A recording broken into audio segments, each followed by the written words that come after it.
Welcome back to the Exorcist, Bestiary.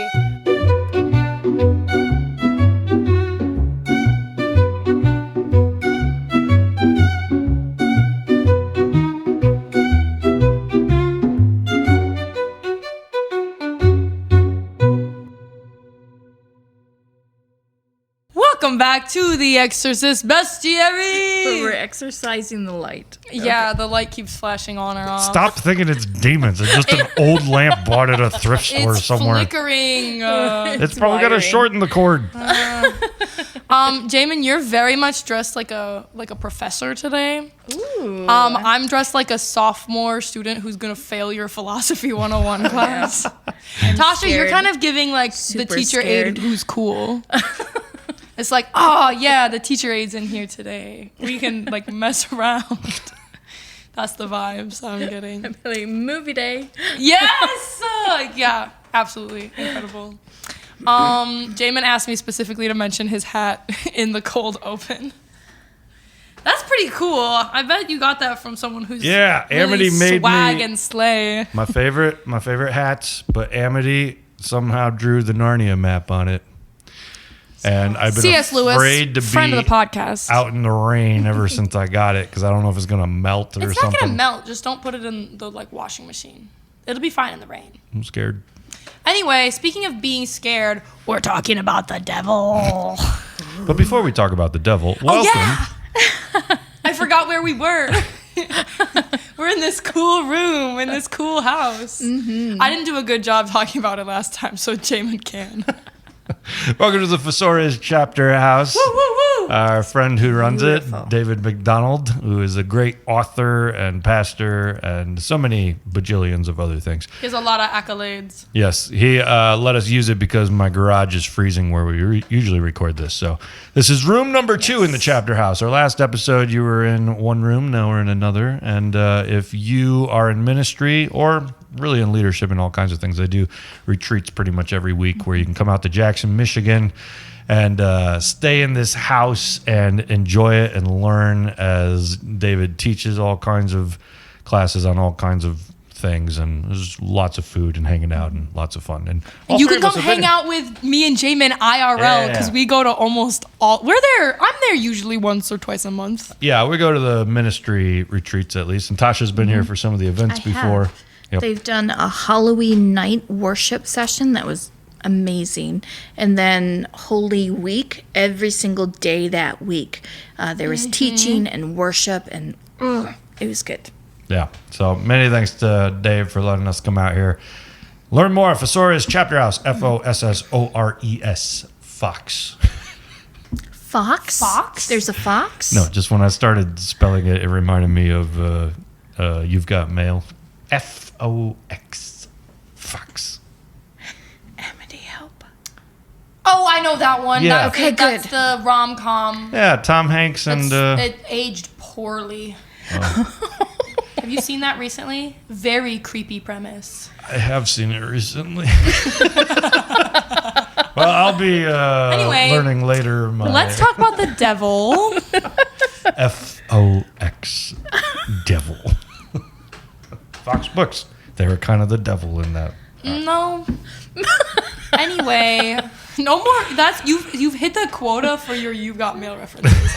In the past 2 days. Took them to the mattresses. In the past 2 days, I think you've made a total of 4 You've Got Mail references, and I don't know what that's about, but you hit the quota for today. I would just like to say, I really want to go watch that movie like right now, but I don't want it to watch it with you. What? Because you're gonna apparently ruin it for me. It's not ruined. It's just a creepy premise. They're 2 people in happy relationship. Well, not happy Yes, relationships. that part I did in realize. In committed relationships, Yeah. talking to each other online behind their partner's backs. Okay, well. The Good premise job, is Jamin. weird. Hey, I've tried to, and I also. the rest of the world is so into The Notebook, which is the same thing. I've never seen that. They're just though. hotter or Doesn't something. somebody die or something in that? So I would also like it to be noted You're that this is thinking my of- 3rd attempt to turn the conversation back to what we are supposed to be talking about today on this podcast that's not about rom-coms. We can start a separate podcast if you want to do like movie discussion. But right now, talk to me about the devil. That is That's not the- a sentence I thought Oh, would come out of your That mouth. goes in the I know. list Look at of- all the growth. I There's went our through on. TikTok clip right there. Just pull that out. Yeah. Okay, so You've got mail. I've got to hear about the devil. Please.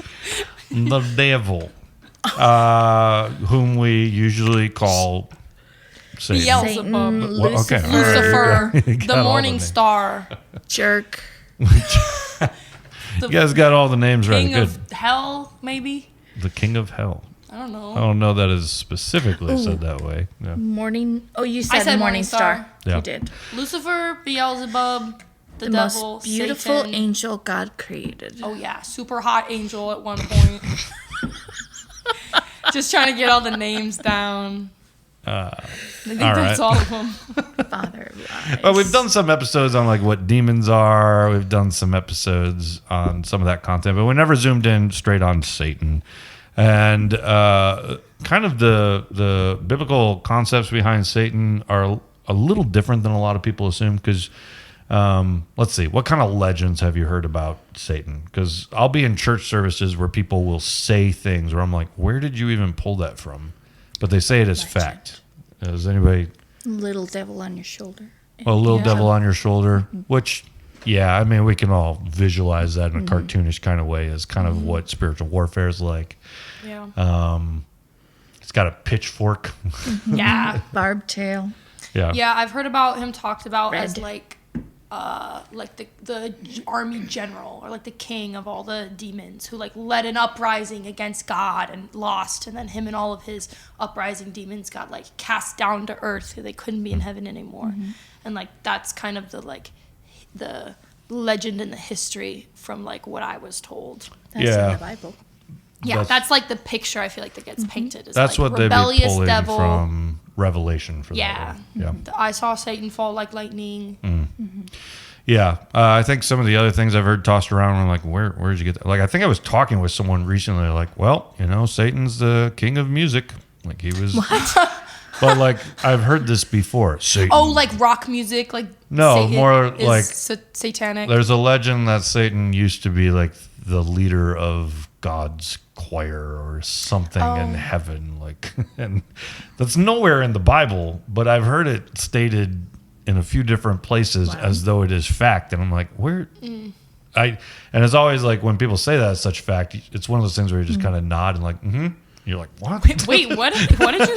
But like run that back? you're like, you said that so certainly. I don't want to burst your bubble right now, but that's not anywhere that I can think of. I know a lot of people think of like, you know, God and the devil. Like this is their status. But the devil is a created being Correct. that God created and threw down.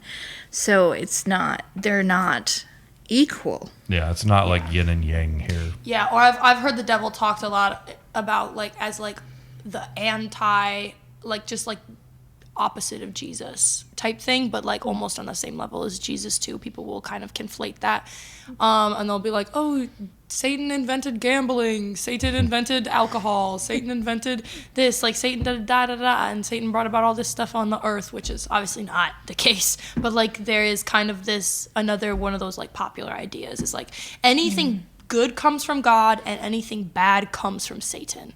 Yeah. I feel like you hear legends sometimes too of people who have met specifically Satan. Like, Huh? just, you know, like, Who are you talking to that met like Satan? you'll see a special on TV or Oh. something of like, oh, I met Satan and Oh yeah, stuff like that. And you're like, people in Hollywood saying that they made like a deal with the devil to Yeah. get famous. which there's like, you know, who knows how many demons out there. And Satan, I'm Low always key, like, who knows how many Satan- Satans? Yeah, sure. Because Satan just it's accuser, right? That's the word. So like anything that's like an accuser or like an opposition to like the forces of good and right and God can be a Satan. Yeah. I mean, I think the only people that we can like legitimately think specifically interacted with Satan as the entity himself would be Jesus, Jesus, because he saw him in the desert. And Eve, well, the snake. yep. And then Judas, because the Bible said that Satan Satan entered entered into Judas. Judas. Yeah.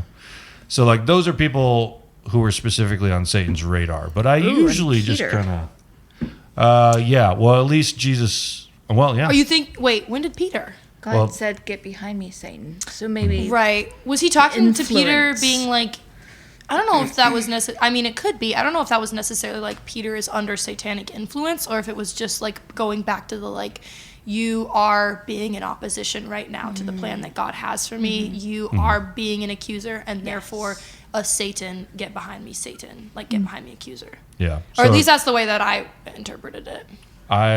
there's maybe space to go either way, because if Satan is stuck close enough to try to enter into Judas, maybe he's also looking, maybe Peter first. Like, this is kind of like the, Yeah. I don't know that He I couldn't wanna get say- into the inner circle, so he went for the accountant. That was disrespectful to say. Whatever the case. Sorry, Judas. That's an example though of the few people in the Bible who have met Satan. And as far as it goes with Eve meeting Satan, we get that through a hindsight look, because we don't actually know from Genesis' perspective that this snake is Satan himself. We learned that from Revelation, because Revelation says It doesn't say the snake is didn't- Satan in Genesis? no, it's just the snake in the garden. didn't God say that the woman will bear a son and he shall crush her head and you shall strike his foot? Meaning Satan.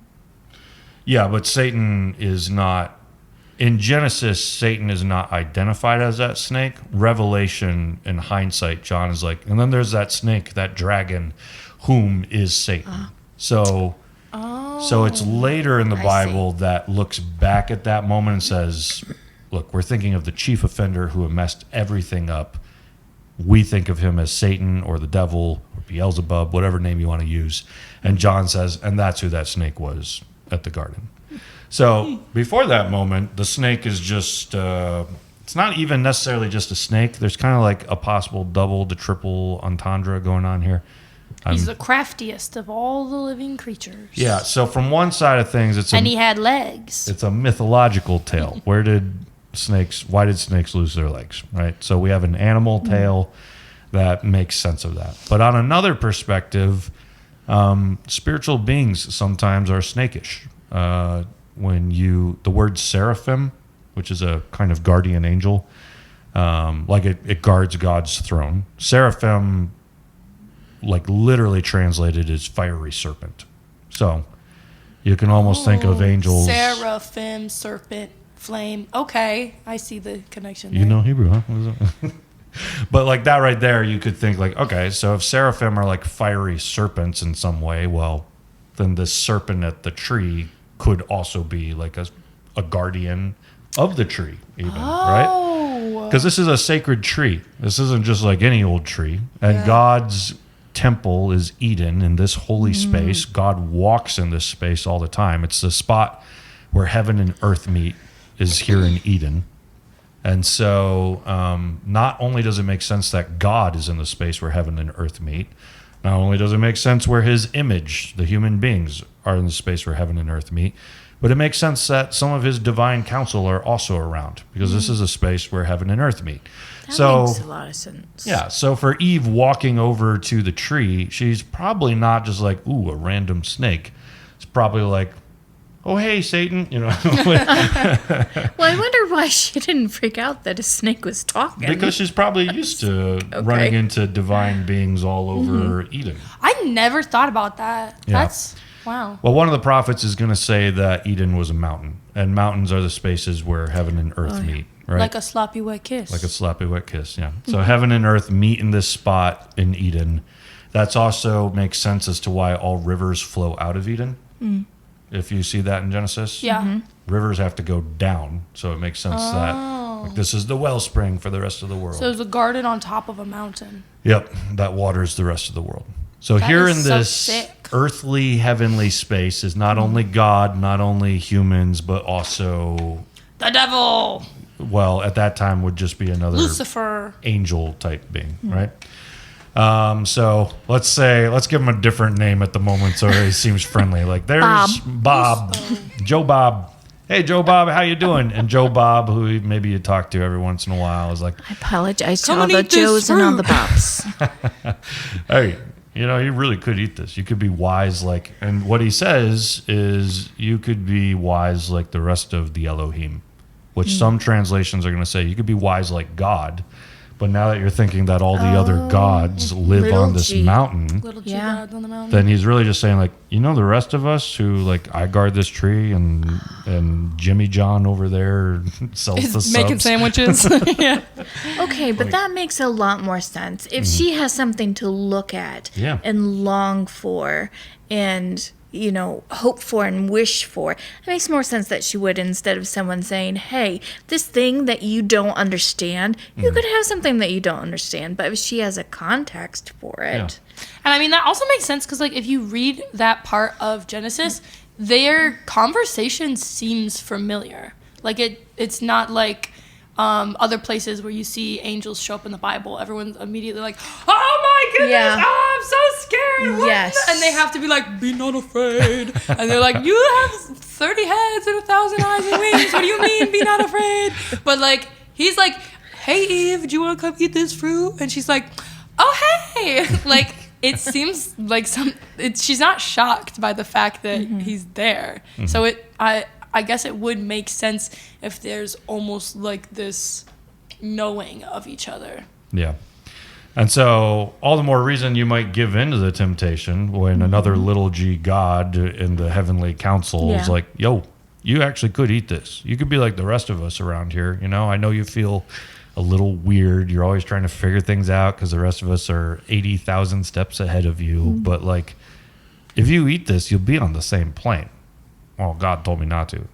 Well, did he though? I mean, and then suddenly we have false wisdom versus true wisdom working against between what God said and what a little g God is now proposing as a possibility.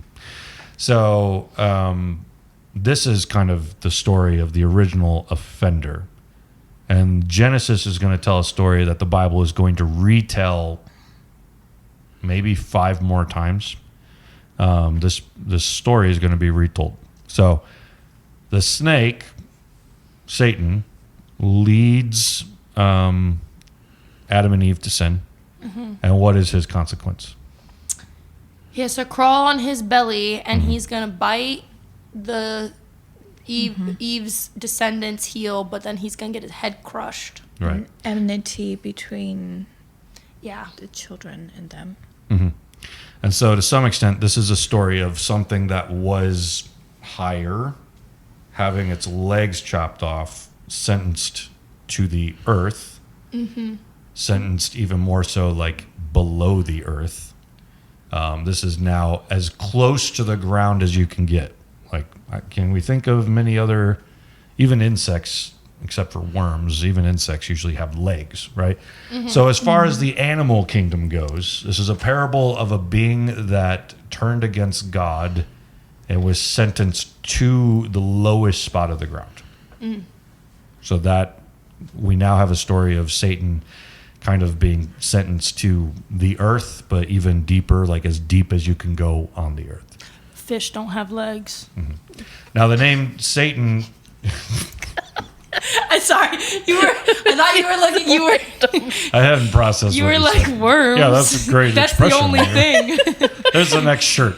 Fish don't have legs. You were like worms. All the animals have legs except for snakes and worms. Fish. So random.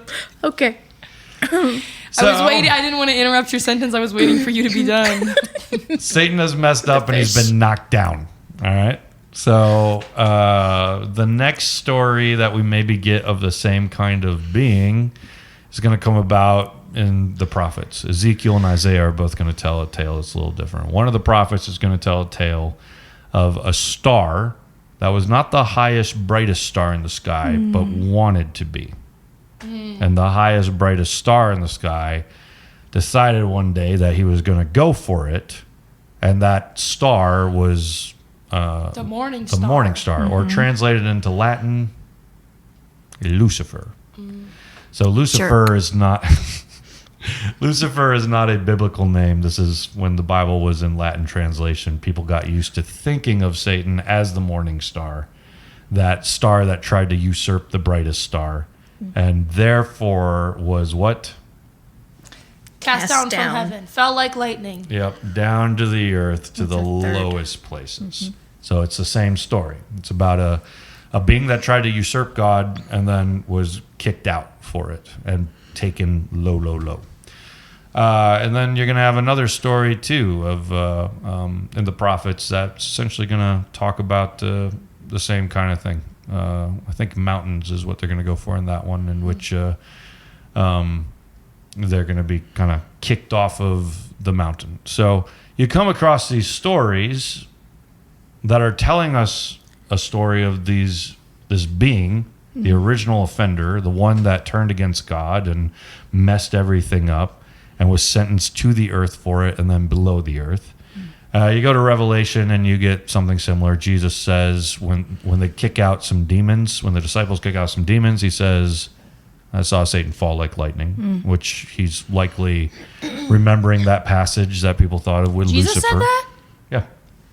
Well, the Old Testament talks about Satan kind of being kicked out of the sky like lightning. Jesus, when he sees demons kicked out, he says, when you did that, I saw Satan fall like lightning. And Jesus is saying, like, yes, every time that you exorcise someone, that you bring someone to deliverance, the enemy is falling all over again. He's failing to get the power and authority that he wanted.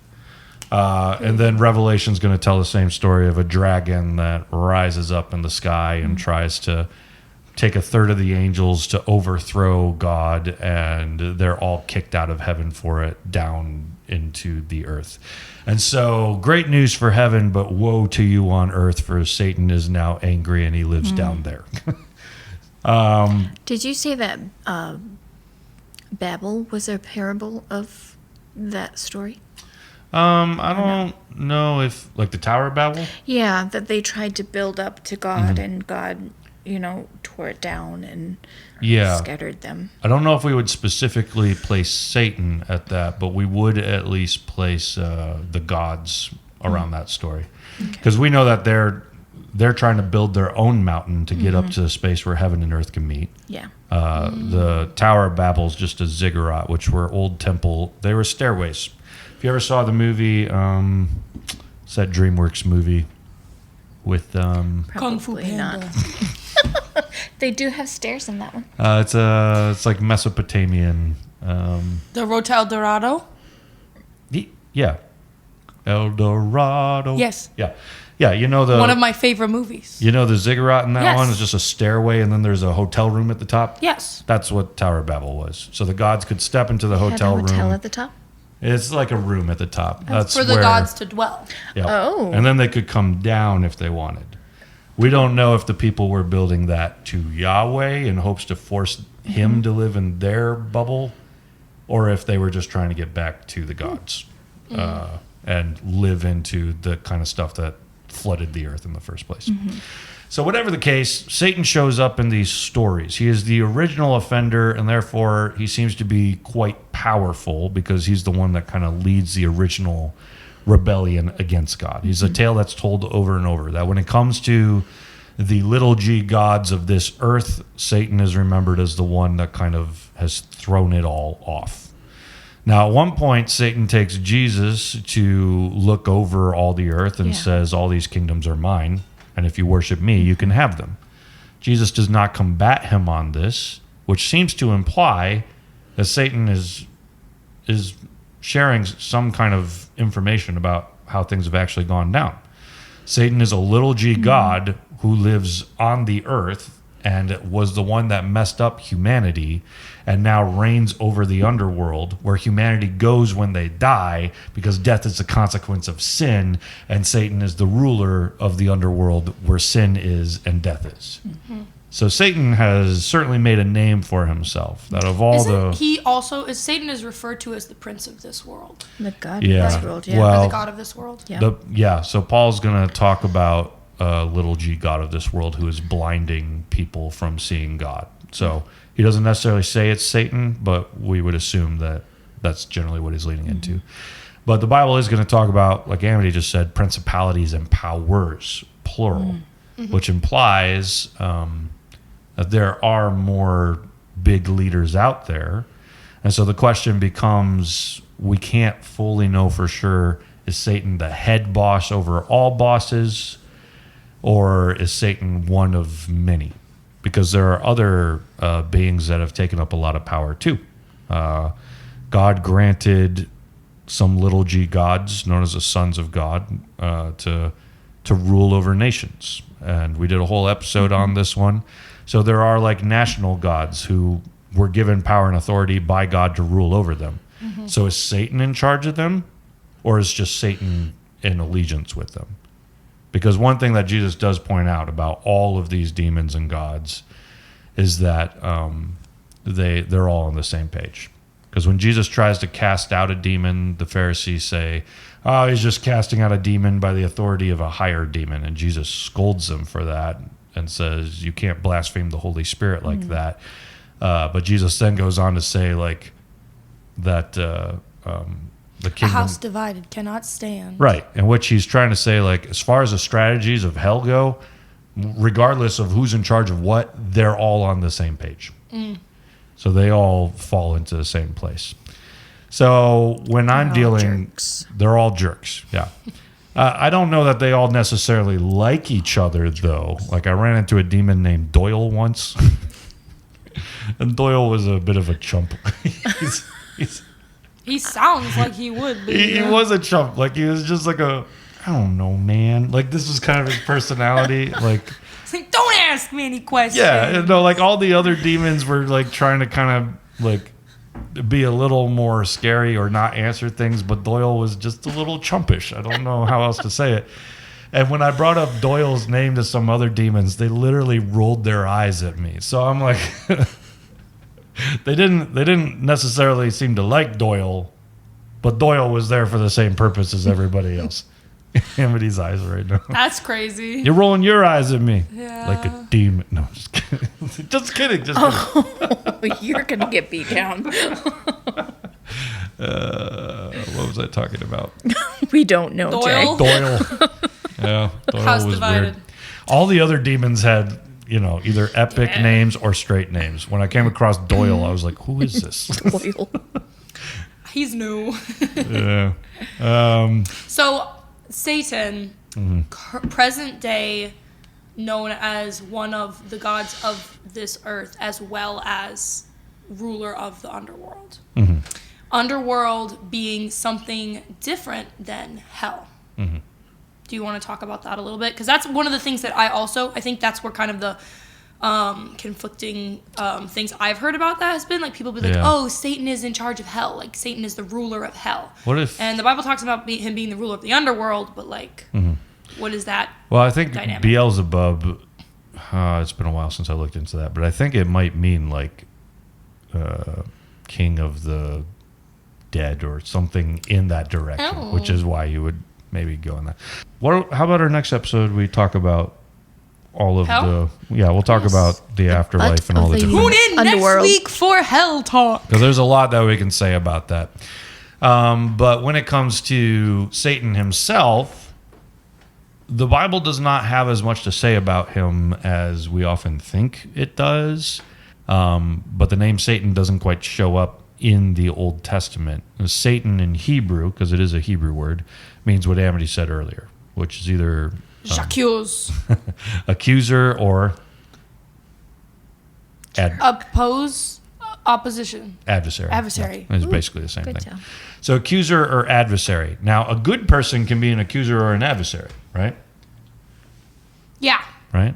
Good You people. could be Yes. accusing and challenging injustice when you see it. You could True be story. opposing, like, negative forces. You could be like that kind of accuser. Right.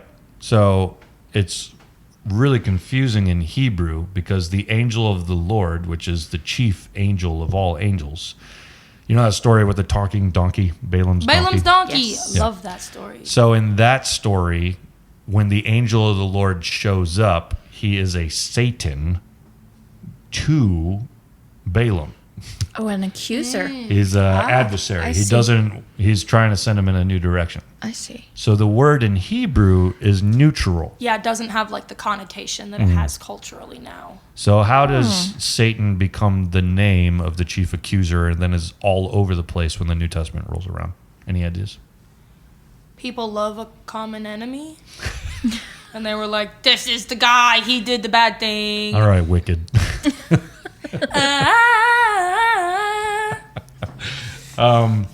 Michael Heiser proposes that one of the big spaces where it happens is in the book of Job, where there Is a Satan. Yeah. There is a who Satan. comes to God and is like, I've been all over the world. Everybody down there sucks. I don't like any of these Right. people you made. They're all bad. And He's God is like, accusing. I got Right. one. I got one down there.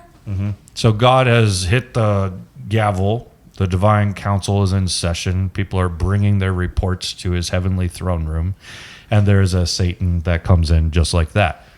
His job is to roam the earth, and he hates everything he's seen and thinks that all humans suck and that they're not Okay. worth it and that we should just basically kill them all is kind of the vibe that we're getting. What a jerk. God should have given that job to someone else. But at the same time, because this is not Satan himself, and this is this where is a Satan in the sense that he's it is an accuser and adversary. Yes. But he Neutral would, term Satan. yeah, he would just be an angel or a being in God's throne room that has permission to speak. And I'm guessing that there's a lot of other angels in the room, perhaps the ones especially whose job is to be a watcher and watch over the earth like this one's doing, who have seen humans doing the same things, giving into sin everywhere they go, participating with all the demons. And they're all probably just like, God, he's right. Like, we've seen the same thing. Our report is the same as his. They're all not following you. Like, what is the point of humanity? So this puts Yikes. the story of Job in a whole different light, where Yeah. the story of Job is now about God saying, I know a guy who can prove to you that humanity is worth it. He's not going to turn on me, even if you take everything away from him. And Satan says, well, that's because you've been nice to him. Right. To which God is like, all right, I will show you through this one guy that is not the case. And now Job is in a much different light than most people read it. Because we usually read Job as like, remember that story where God just likes to torture that guy for no reason? Whereas Job, if he knew the whole story about why he was suffering, he would find out he was the person that saved humanity. Like, he's Noah. He's the one guy on the earth that is righteous enough to prove to the divine council that we're not going to end humanity. So that's the actual light. But I think while we're in exile between the Old Testament and the New Testament, now we're living in Babylon. We're not like in charge of ourselves anymore. People are trying to think like, who is this person that keeps screwing up our lives, and like who's the one that just wants to see us suffer and all this stuff, because God is not about our suffering. So who is that one? And they probably look back at the Job story and they're like, there's an angel out there who is just like that Satan, who is just The OG Satan made me do it. yeah, the bad Arguers. the big bad that's always making us feel like crap and just wants to see us suffer and destroyed, and would speak all bad reports to God and maybe false accusations and not take us into account and all that stuff. And So what I said was right. They were looking for an enemy. well, that's fair. Yeah, okay. Interesting roundabout. But yeah, then Satan becomes like the name, like, let's just take that name, that term even, and just apply it to the big bad. Whoever the snake was, whoever the star was, whoever all these things were, that's that Satan-like personality. So now Satan becomes a name in the New Testament, whereas it was not a name in the Old Testament. So the demonology of Satan comes about throughout the whole Bible. He becomes more and more clear, whereas he's not fully polished right at the beginning. So When we talk about, God and Satan not being on the same level, let's not get it twisted that we would be on the same level as Satan power-wise, that we would, be able to take him in a fair fight. We on our own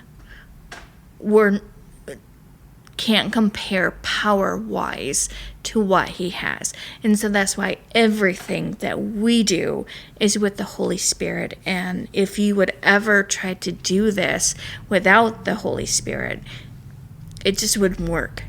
You would be this story of the people who are trying to cast out in the name of Peter, and the evil spirit said, well, I know Peter and I know Jesus, but who are you?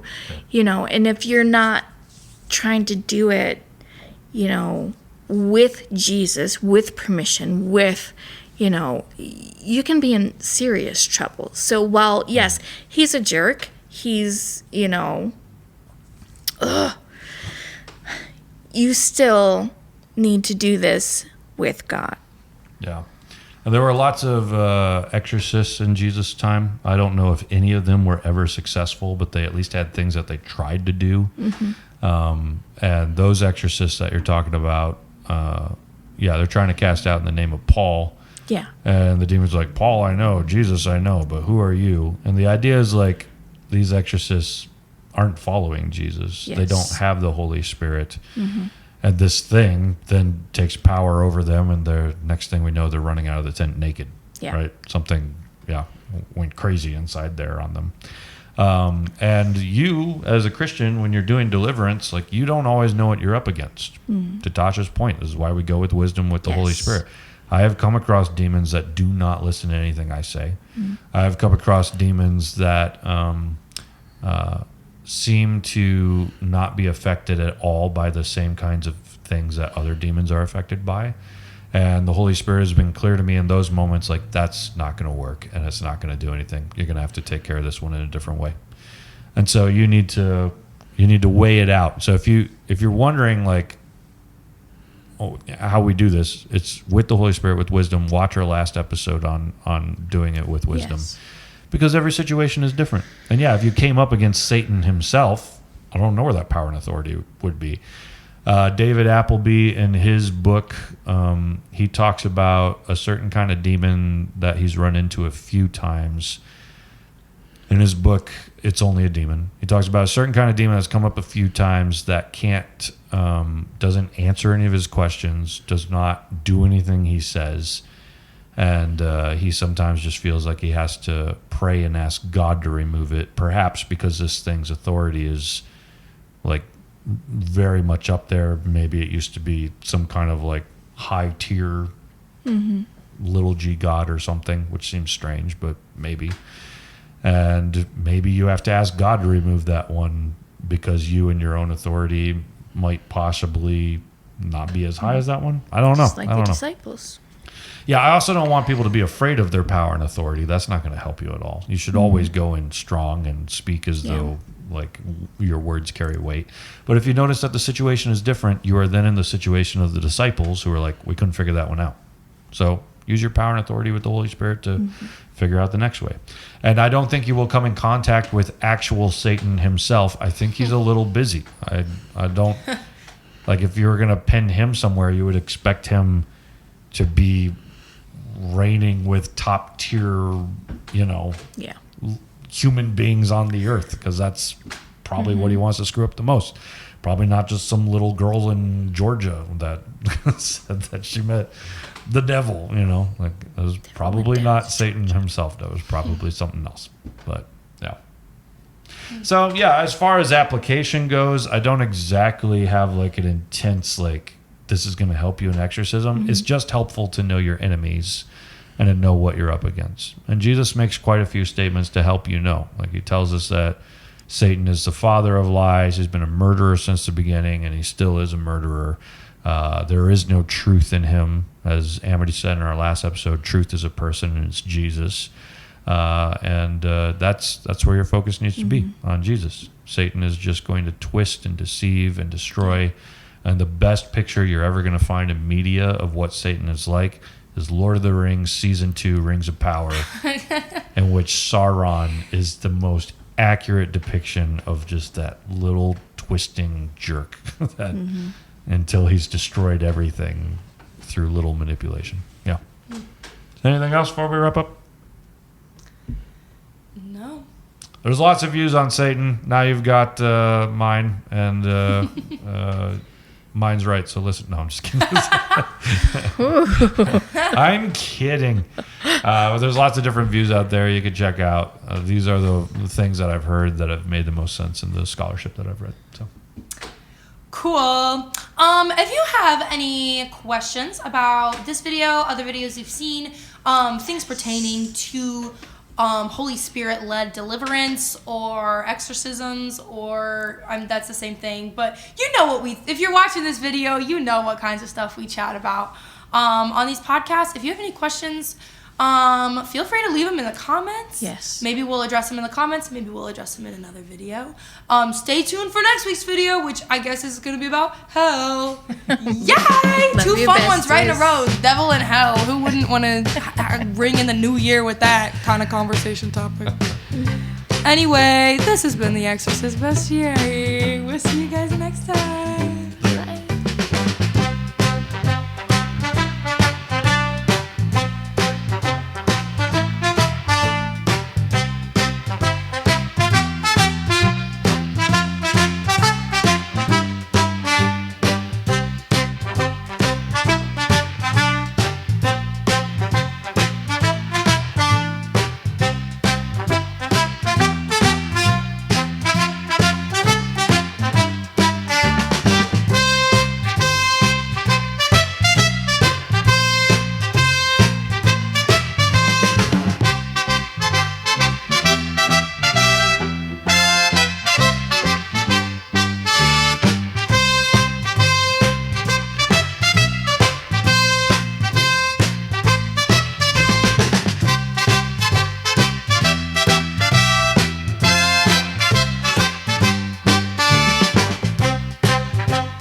Am I a man or am I a muppet? Welcome back to the Exorcist Bestiary. We're exercising the light.